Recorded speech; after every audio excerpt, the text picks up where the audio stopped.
কিয়ামতের মাঠে মিজানের পাল্লায়, কিয়ামতের মাঠে যে মিজান উপস্থাপন করা হবে বা স্থাপন করা হবে, সেই মিজানের পাল্লায় উত্তম চরিত্রের চাইতে বেশি কোনো কিছুই ভারী হবে না। না নামাজ, মানে তাহাজ্জুদ, আমাদের অন্যান্য সাদাকা, নেক আমল, প্রচেষ্টা, এগুলোর চাইতেও উত্তম চরিত্রের ওজন বেশি হবে। আল্লাহ পাক আমাদের সবার চরিত্রকে সুন্দর করে দেন, আমিন। এর জন্য একটা দোয়া আছে, আল্লাহুম্মা কামা আহসানতা খালকি ফা আহসিন খুলুকি, যেটা আমরা কি পড়ি? আয়না দেখার সময় পড়ি। আয়না দেখার সময় যদি নিজের কাছে ভালো লাগে, তাহলে অবশ্যই মাশা আল্লাহ বলতে ভুলবেন না। মাশা আল্লাহ লা কুওয়াতা ইল্লা বিল্লাহ, অথবা মাশা আল্লাহ, এতটুকু অন্তত। বাচ্চাকে দেখে ভালো লাগলো, নিজের বাচ্চা হোক, অন্য বাচ্চা হোক, কোনো কাপড় দেখে, কোনো গাড়ি দেখে, বা আপনার নিজের জমি দেখে বা ফসল দেখে, নিজের সম্পদ দেখে ভালো লাগলেও বলতে হবে মাশা আল্লাহ লা কুওয়াতা ইল্লা বিল্লাহ। আর যদি এখানে ফখর আসে, অহংকার আসে, তাহলে ধ্বংস হয়ে যেতে পারে। মাশা আল্লাহ বললে ইনশাল্লাহ এটা নষ্ট হবে না, চোখ লাগবে না। মানুষের নিজের চোখ নিজের গায়ে লাগতে পারে, নিজের চোখও নিজের গায়ে লাগতে পারে। এই জন্যে আয়না দেখলেও মাশা আল্লাহ বলা উচিত যদি ভালো লাগে। আর এটা বলা উচিত, আল্লাহুম্মা কামা আহসানতা খালকি ফা আহসিন খুলুকি, আল্লাহুম্মা কামা আহসানতা খালকি ফা আহসিন খুলুকি। আল্লাহ, আপনি আমার সৃষ্টিকে যেমন সুন্দর করেছেন, আমার চরিত্রকেও এমন সুন্দর করে দিন। ঠিক আছে? অথবা এভাবে বলা যায়, আল্লাহুম্মা কামা হাসানতা খালকি ফা হাসসিন খুলুকি, এইভাবেও দোয়াটা পড়া যায়। আর সকাল সন্ধ্যা এই দোয়াটাও পড়া যায়, আল্লাহুম্মা ইন্নী আউযু বিকা মিন মুনকারাতিল আখলাকি ওয়াল আমাল ওয়াল আহওয়াই ওয়াল আদওয়া। এই দোয়াটাও পড়া যায়, সকালেও পড়া যায়, সন্ধ্যায় পড়া যায়, এছাড়া যে কোনো সময় পড়া যায়, যে কোনো সময়। আল্লাহুম্মা ইন্নী আউযু বিকা মিন মুনকারাতিল আখলাকি ওয়াল আমালি ওয়াল আহওয়াই ওয়াল আদওয়াই। হে আল্লাহ, আমি তোমার কাছে আশ্রয় প্রার্থনা করছি মন্দ চরিত্র থেকে। মন্দ চরিত্র থেকে আশ্রয় প্রার্থনা করলে তো চরিত্র ভালোই হয়ে গেল। আল্লাহুম্মা ইন্নী আউযু বিকা মিন মুনকারাতিল আখলাক, এক নম্বর, ওয়াল আমাল, এবং অপছন্দনীয় কাজ থেকে, ওয়াল আহওয়া, প্রবৃত্তির দাসত্ব থেকে, ওয়াল আদওয়া, এবং জটিল জটিল কঠিন যে রোগ ব্যাধিগুলো আছে এগুলো থেকে। চারটা গুরুত্বপূর্ণ বিষয় থেকে সকালে এবং সন্ধ্যায় আশ্রয় চাওয়া উচিত আসলে। তো এটা একটা আমল। তা আপাতত আমরা জানলাম মিজানের পাল্লায় সবচেয়ে ভারী হবে কি, এবং নিজের হায়াত এবং রিজিকের মধ্যে বরকত নিয়ে আসার প্রথম মাধ্যম কি? চরিত্র ভালো করা। আল্লাহ পাক আমাদের সকলের চরিত্রকে সুন্দর করে দেন, আমি। আচ্ছা, 2 নম্বর হচ্ছে আত্মীয়তার সম্পর্ক বজায় রাখা। আত্মীয়তার সম্পর্ক শক্ত করে বজায় রাখা। আখিরুজ্জামানের অন্যতম একটা অবহেলিত আমল হচ্ছে আত্মীয়তার সম্পর্ক নষ্ট করা। অথচ আবু জেহেলের যুগেও মানুষ আত্মীয়তার সম্পর্কের ব্যাপারে খুবই কঠোর ছিল। 2 নম্বর পয়েন্ট হচ্ছে আত্মীয়তার সম্পর্ক বজায় রাখা। তো এই আমলটার কথা বলতে গিয়ে বলছিলাম যে এই আমলটা বর্তমান সময়ে অবহেলিত, কিন্তু আইয়ামে জাহিলিয়াতেও এই আমলটা অবহেলিত ছিল না। আইয়ামে জাহিলিয়াতেও আত্মীয়তার সম্পর্কটা অনেক শক্তিশালী একটা আমল ছিল। কাফেররা এমনভাবে আত্মীয়তার সম্পর্ক বজায় রাখতো যেমনটা এখন আমরা রাখি না মুসলিমরা। একটা খালি মিসাল দিব আপনাদেরকে, একটা মিসাল, সেটা হচ্ছে কয়েকটা মিসাল মাথায় আসতেছে, একটা বলছি।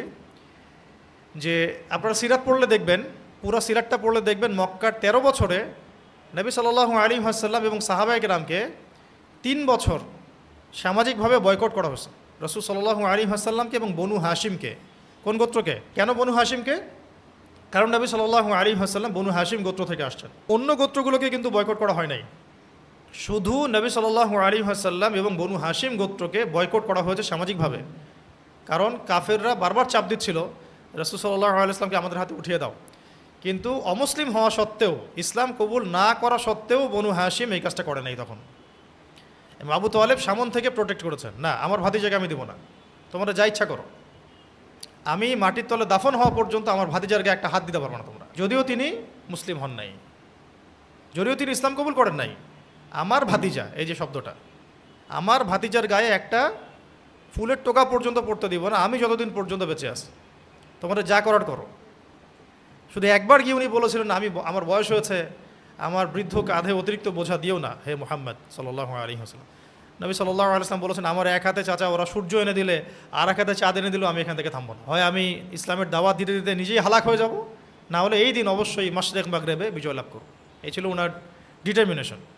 এরপর থেকে তিনি কখনো আর দ্বিতীয়বার প্রশ্নও করেন নাই যে তার কষ্ট হচ্ছে। এই বনু হাশিম গোত্রকে আবু জেহেল, আবু লাহাব, উতবা সাহেবারা, এরা মিলে, মানে আইয়ামে জাহিলিয়াতের যে দারুন নাদওয়া পার্লামেন্ট, এরা মিলে 3 বছর সোশ্যালি বয়কট করেছিল, না তাদের সাথে ওঠা বসা করবে না, লেনদেন করবে না, চলাফেরা করবে না, ইভেন তাদের সাথে বিয়ে শাদিও করবে না। তখন তারা শিয়াবে আবু তালেব মানে পাহাড়ের পাদদেশে গিয়ে 3 বছর তারা গাছের ছাল পাতা খেয়ে থেকেছেন, মানে সোশ্যালি বয়কট পোড়া উন্মুক্ত কারাগারের মধ্যে। কত বছর? 3 বছর। 3 বছরে যারা বয়কটের শিকার হয়েছেন তারা সবাই মুসলিম ছিলেন না। নবী সাল্লাল্লাহু আলাইহি ওয়াসাল্লাম এবং বনু হাশিম গোত্র, তো বনু হাশিমের সবাই কিন্তু ইসলাম কবুল করেনি তখন। তো ইসলাম কবুল করার কারণে তারা এই মানে সমস্যাটাকে নিজের ঘাড়ে নেন নাই। নিয়েছেন কোন কারণে জানেন? আত্মীয়তার সম্পর্কের কারণে। মুহাম্মদ আমাদের আত্মীয় হয়, আমরা বনু হাশিম গোত্র, আমার গোত্রের উপরে আক্রমণ এসেছে, সে মুসলিম হোক আর অমুসলিম হোক সেটা তারা বাছবিচার করছে না। আমাদের ভাতিজা, আমাদের লোক, আমাদের ভাই, আমাদের চাচা ইত্যাদি। বুঝতে পারছি কথা? 3 বছর যে তারা কষ্ট করে শিয়াবে আবু তালেবে থাকতে লাগলো, এটা শুধুমাত্র ইসলাম কবুলের কারণে না। বনু হাশিমের সবাই তখন ইসলাম কবুল করে নাই, কিছু কিছু মানুষ করেছেন। তো তাদের জন্য তো একটা যৌক্তিক যে আমি ইসলাম কবুল করেছি তাই আমাকে তারা বয়কট করে দিল। বাকি বনু হাশিমের যারা ইসলাম কবুল করে নাই তারা কেন এই সাফারিংসটা নিজেদের ঘাড়ে নিবে? কোন কারণ নিয়েছে? শুধু আত্মীয়তার সম্পর্কের কারণে। আর আজকে মুসলিম হওয়ার পরেও মুসলিম ভাইয়ের পাশে দাঁড়ায় না। বুঝতে পারতেছি? আজকে মুসলিম হওয়ার পরেও একটা মুসলিম দল বা একটা মুসলিম সংগঠন আরেকটা মুসলিম সংগঠনের পাশে দাঁড়ায় না, একজন মুসলিম ভাই আরেকজন মুসলিম ভাইয়ের পাশে দাঁড়ায় না। বনু হাশিম তখন ইসলাম কবুল করেনি সবাই, কিছু মানুষ ইসলাম কবুল করেছেন, তাদের জন্য এটা তো যৌক্তিক যে আমি ইসলাম কবুল করেছি তাই আমাকে এই বার্ডেনটা নিতে হচ্ছে। বাকিরা কিন্তু ইসলাম কবুলের কারণে এই ত্যাগ স্বীকার করেন নাই।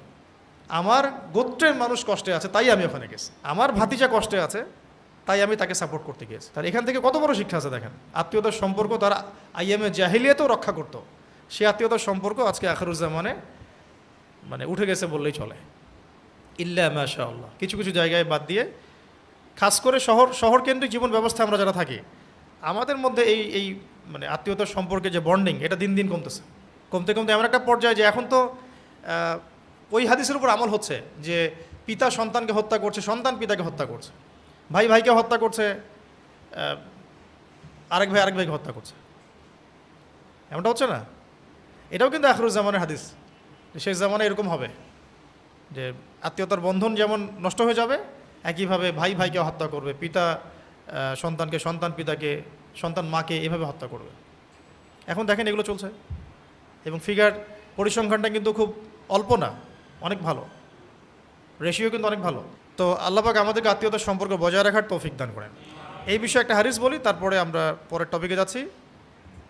এই বিষয়ে একটা হাদিস আব্দুল্লাহ বিন মাসউদ রাদিয়াল্লাহু আনহু থেকে আসছে যে রাসূলুল্লাহ সাল্লাল্লাহু আলাইহি ওয়াসাল্লাম বলেছেন, যে ব্যক্তি চায়, যে ব্যক্তি পছন্দ করে, যে ব্যক্তি ভালোবাসে যে আমার হায়াতকে লম্বা করা হোক, রিজিককে বৃদ্ধি করা হোক, এটা কে না চায়? আদতে সবাই চায়। তো নবী সাল্লাল্লাহু আলাইহি ওয়াসাল্লাম বলছেন, যে ব্যক্তি পছন্দ করে বা ভালোবাসে যে আমার হায়াতকে লম্বা করা হোক, মানে নেক হায়াতকে লম্বা করা হোক এবং নেক আমলকে বৃদ্ধি করা হোক বা আমার রিজিককে বাড়িয়ে দেওয়া হোক, তাহলে সে যেন আত্মীয়তার সম্পর্ক বজায় রাখে। এটা মূল কথা।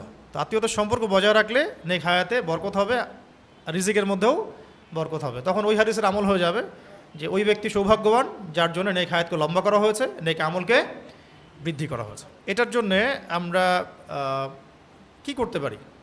বেশি না, ধরেন যে খোঁজখবর নেওয়া, এখন তো টেকনোলজির যুগ, ফোনের যুগ, ফোনে খোঁজখবর নেওয়া, দেখা সাক্ষাৎ করা, হাদিয়া তোফা দেওয়া, হ্যাঁ। এবং আত্মীয়দের মধ্যে অনেকেই থাকবে যে আমাদের আইডিওলজির না, তারা আমাদেরকে বাজে কথা বলতে পারে, কষ্ট দিতে পারে, তখন সবর করা, চুপ থাকা এবং সম্পর্ক নষ্ট হয় এমন দিকে নিয়ে না যাওয়া আর কি। যে নষ্ট করতে চাচ্ছে তার সাথেই জোড়া লাগানোর চেষ্টা করা আর কি। আর এমন হতে পারে কোনো কোনো ক্ষেত্রে যে কোনোভাবেই টেকা যাচ্ছে না, এখানে এটা ঈমান কুফরের ব্যাপার হয়ে যাচ্ছে, তখনও মানবিক স্বাভাবিক সম্পর্ক বজায় রাখতে হবে, পরিপূর্ণ মানে ডিসকানেক্টেড হওয়া যাবে না।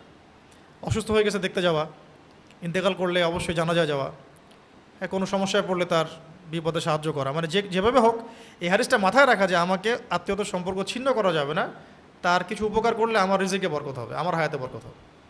এটা আমি আমার স্বার্থে করতেছি, আল্লাহ সন্তুষ্টি। সে আমাকে ভালো বললো না খারাপ বললো, বা আমি যা দিচ্ছি সেটা ফিডব্যাক যদি নাও পাই, তবুও আমি আমার রবের সন্তুষ্টির জন্যে আর আমার ইহকাল পরকালীন স্বার্থে আমি কাজটা করছি। এটা আমার বিজনেস, আমার ব্যবসা। এমন অনেক পরিবার থাকতে পারে যে বাবা তাকে কষ্ট দিচ্ছে, মা কষ্ট দিচ্ছে, ভাই কষ্ট দিচ্ছে, অন্য আত্মীয় জমি জমা নিয়ে ঝামেলা করতেছে, ব্যবসা নিয়ে ঝামেলা করছে, এরকম অনেক ফ্যামিলি এখন আছে। এই জায়গায় আমাদের সবর করতে হবে। চূড়ান্ত পরিণতিতে গেলে মানে এমন একটা লেভেল থাকে মানুষের লাইফে যে তখন আর কোনোভাবে পসিবল হচ্ছে না, ওই রকম লেভেলে না যাওয়া পর্যন্ত সবরুন জামিল, উত্তম ধৈর্য। আর যদি একদম ইমান কুফর দুনিয়া আখিরাত বরবাদ হয়ে যাওয়ার মতো অবস্থা দাঁড়াচ্ছে, সেক্ষেত্রে আসহাবুল কাহফ এটা একটা প্রমাণিত আমল, যেটা করা শুরু করলেই দেখবেন রিজিকে বরকত হচ্ছে, পরীক্ষিত আমল এটা। এবং যেগুলো হয়তো সলভ হচ্ছে না, তখন আত্মীয়দেরকে হাদিয়া তোহফা, তাদের পিছনে খরচ করা, এই আমলটা রসিলা করে যদি দোয়া করা যায়, মাকসাদ হাসিল হয়ে যায় ইনশাআল্লাহ। এটা পরীক্ষিত আমল।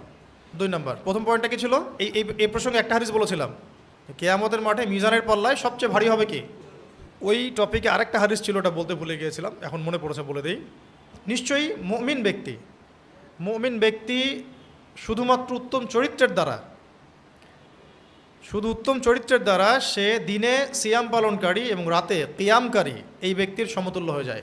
দিনের বেলা সিয়াম রাখছে একজন ব্যক্তি কন্টিনিউয়াসলি, রাতের বেলা কন্টিনিউয়াসলি সে তাহাজ্জুদ পড়ছে, এই নেকিটা সে পেয়ে যাবে তার চরিত্রের কারণে। বুঝতে পারছি? 3 নম্বর পয়েন্ট হচ্ছে প্রতিবেশীর সাথে এহসান করা। এহসান মানে ভালো আচরণ করা বা সৌহার্দ্যের আচরণ করা। এটা করলে বয়স বাড়ে, বয়সের মধ্যে বরকত হয়। এই বিষয়ে একটা হাদিস নবী সাল্লাল্লাহু আলাইহি ওয়াসাল্লাম বলেছেন, জিবরাইল আলাইহিস সালাম প্রায়ই বারবার আমার কাছে এই বিষয়ে ওসিয়ত করতেন যে আমি যেন প্রতিবেশীর হক আদায় করি। এমনকি আমার ধারণা হচ্ছিল, নবীজি বলছেন সাল্লাল্লাহু আলাইহি ওয়াসাল্লাম, যে এমনকি আমার ধারণা হচ্ছিল যে তিনি প্রতিবেশীকে আমার ওয়ারিশ বানায় দেন কিনা,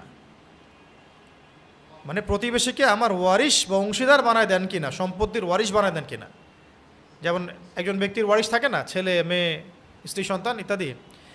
তো আমার ভয় হচ্ছিল যে প্রতিবেশীকে তিনি আমার ওয়ারিশের অন্তর্ভুক্ত করে দেন কিনা। এত বেশি আমাকে তাগাদা দিতেন যাতে আমি প্রতিবেশীর অধিকার রক্ষা করি।